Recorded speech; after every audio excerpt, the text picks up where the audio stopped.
Welcome all to the broadcast you know from the place you don't want to go. How are you this horrifying morning, Todd?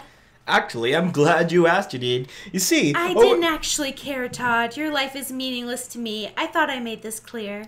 And we're off to a great start. Our first story of the day is a follow-up on our announcement last time on Hell getting internet for the first time in the form of Windows 95. Janine? Right you are, Todd. Apparently services were rendered completely offline soon after release due to an overactive network of people searching for pornographic material, which in turn crashed the servers. No word yet on when things will be back up and running, but one thing's for sure, lonely residents in Hell will have to go back to using their imagination for the time being. Sorry, Todd. Ho ho ho! Well, at least I'm not a whore, Janine. In other news, President Vladimir Putin will be in town this week for his yearly vacation, staying in his lovely summer home right next to the Pit of Damned Souls while sipping on a refreshing glass of his favorite drink, the Tears of Children. Looks like his fans will be rushing to see him. Todd, your jokes are parallel to a dad at a barbecue. And on to torture news. With all of the super high-tech ways of bringing anguish to your slaves, it could be nice to get back to the basics of inflicting tremendous pain.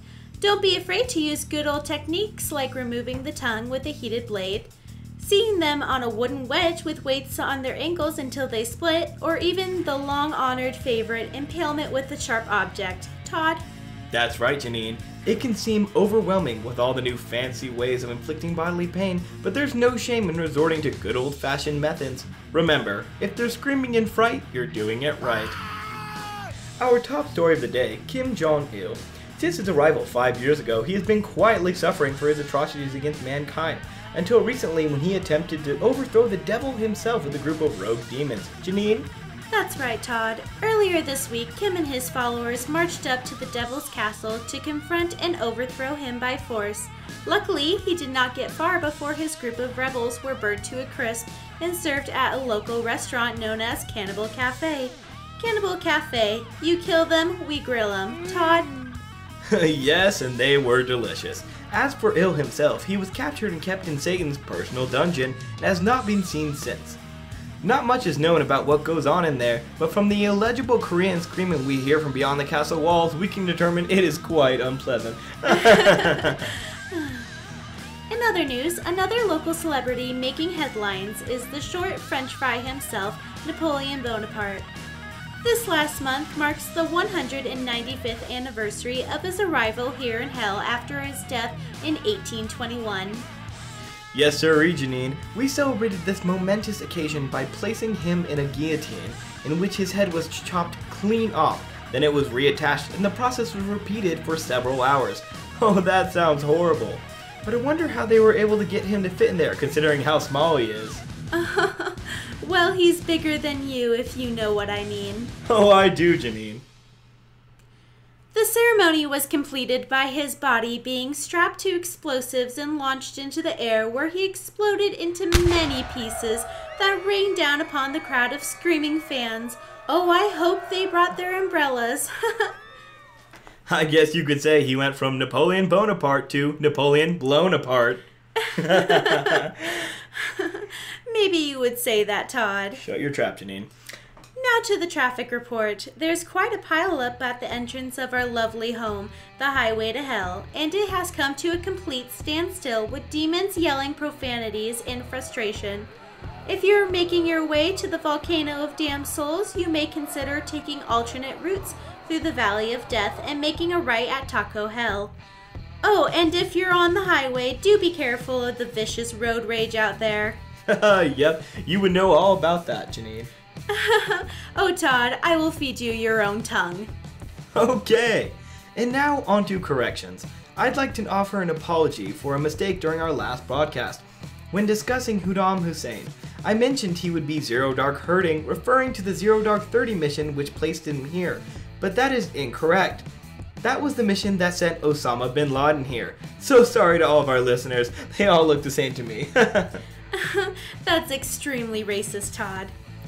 As for weather this week, we are going through an extreme drought due to there never have being any water ever in our home, and with constant heat wave evaporating any liquid that could possibly form. Todd?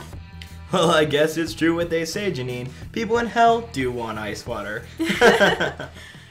An update on our top story. The Devil is holding a press conference today to address the public about the events that transpired involving Kim Jong-il and his rebellion. He is walking out of his castle now. Oh my, it seems Kim is on a leash wearing nothing but leather straps around his body and crawling on all fours. How demeaning. Definitely not a good look for him, Genine. Don't you have the same outfit at home, Todd? Yes, I do, Genine, and Mitch finds it very flattering. They're walking up to the podium now as a silence falls over the crowd. Hold on. Reports are coming in. The big man is saying that all has been forgiven and that all is well between him and Kim. Well, isn't that sweet? Oh, it looks like Kim is getting up to speak.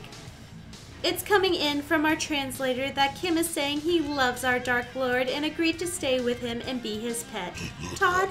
Yes, it seems he pledged his complete loyalty to Satan, as we all do, and is overfilled with joy. Well, that would certainly explain the tears running down his face as he speaks.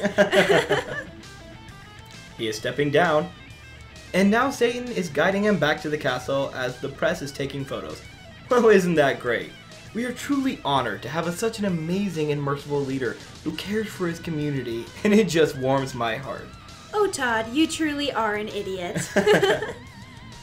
Coming up next time are updates on the Hellsville talent show, where things are heating up as we move into the quarterfinals, with Dahmer holding strong alongside Jack the Rapper and Mussolini's Magic Act. We are in for an amazing show, wouldn't you say, Genine? I cannot wait.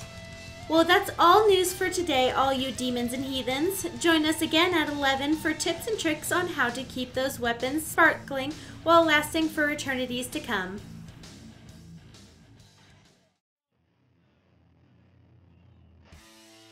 This episode of Hellsville was written by Adam Barba and produced by Ashley Glenn. Genine was voiced by Cassandra Luckey, and Todd was voiced by, yet again, Adam Barba. Hellsville is brought to you by Blackmore Productions. Like this hellish episode? Want to go into Satan's dungeon? Message us at blackmoreproductions@gmail.com. Want to stalk us? You can find us on Facebook, Tumblr, SoundCloud, YouTube, and iTunes. And guess what? We have a website. Go to blackmoreproductions.com to get the news on all your favorite podcasts. Blackmore Productions. Swim against the current.